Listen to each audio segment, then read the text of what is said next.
Bonjour, on a tous déjà eu entre les mains un plan d'action qui avait l'air parfait, vraiment nickel sur le papier. Mais la vraie question c'est comment on passe de ce plan à quelque chose de concret? Eh bien la clé, bien souvent, c'est un budget solide. Allez, on plonge dans le vif du sujet pour voir comment ça marche. Une fois que les actions sont définies, qu'on sait qui fait quoi et quand, il y a cette question qui arrive, inévitablement. Et sans une réponse claire à cette question, le plus beau plan d'action du monde, il reste juste une théorie, une belle intention. Voyons ensemble comment on fait ce saut entre le concept et le concret. Alors, pourquoi c'est si important de mettre des chiffres sur un plan? C'est simple, un budget c'est beaucoup plus qu'une simple liste de dépenses. C'est carrément l'épine dorsale financière du projet. C'est ce qui prouve qu'il est faisable. L'idée fondamentale, c'est vraiment ça. Le budget, c'est la traduction financière du plan d'action. C'est l'outil qui va nous permettre d'estimer précisément toutes les ressources dont on a besoin, que ce soit du temps humain, du matériel ou de la logistique, pour que chaque activité prévue puisse voir le jour. Donc dans les faits, à quoi ça sert?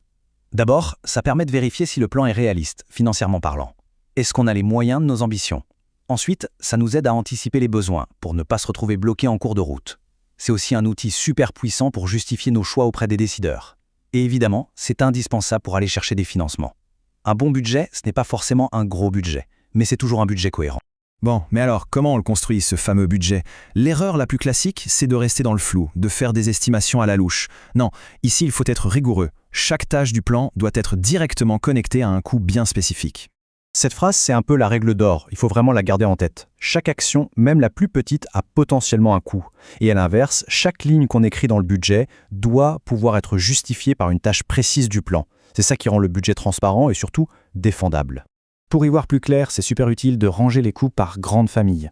On a d'abord les coûts humains, en gros le temps de travail des gens, ensuite les coûts matériels et techniques, comme l'achat d'un ordinateur ou d'une licence de logiciel.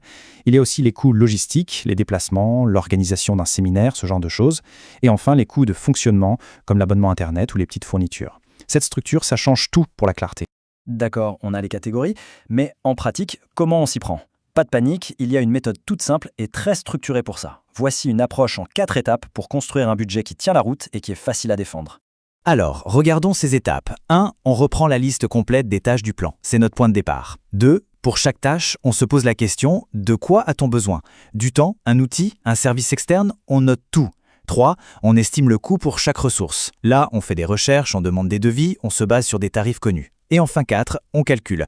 On additionne les coûts tâche par tâche et à la fin, on a notre budget total. C'est simple, c'est logique et c'est super efficace. Maintenant qu'on a la méthode, il faut parler des erreurs à ne pas commettre. Parce que connaître ces pièges, c'est le meilleur moyen de les éviter et de s'assurer que le budget soit un vrai atout pour le projet et pas son talon d'Achille. L'erreur numéro 1, la plus fréquente, c'est d'oublier des coûts. On les appelle les coûts cachés. Et le plus grand de tous, c'est le temps humain. Le temps passé en réunion, à coordonner, à préparer, tout ça, ça a une valeur et ça doit être estimé. Si on ne le fait pas, le budget est tout simplement faux. La deuxième grosse tentation, c'est de minimiser les coûts exprès pour que le projet ait l'air moins cher et qu'il soit plus facile à faire valider. C'est une très très mauvaise idée. Un budget sous-estimé, c'est une bombe à retardement. Ça fragilise tout le projet et ça mène bien souvent droit dans le mur. Et enfin, troisième erreur, la complexité excessive. Un bon budget, il doit pouvoir être compris en quelques minutes par n'importe qui, que ce soit un manager ou un partenaire financier. La clarté, la simplicité, ce ne sont pas des options. C'est essentiel pour que les gens adhèrent au projet. Donc, pour conclure, on voit bien que la budgétisation, ce n'est pas juste un exercice de compta. C'est vraiment l'étape qui fait passer un plan d'action du monde des idées au monde réel. C'est ce qui le rend crédible, qui valide sa faisabilité et qui prépare son lancement sur des bases saines et réalistes. Alors voilà, la prochaine fois qu'un plan se dessine, la question qu'il faudra se poser est simple. Est-ce que c'est juste une bonne idée ou est-ce que c'est une future réalité? Parce que sans budget, ce n'est qu'une idée. Mais avec un budget bien ficelé, c'est un projet qui a toutes les cartes en main pour réussir. Merci d'avoir suivi cette analyse.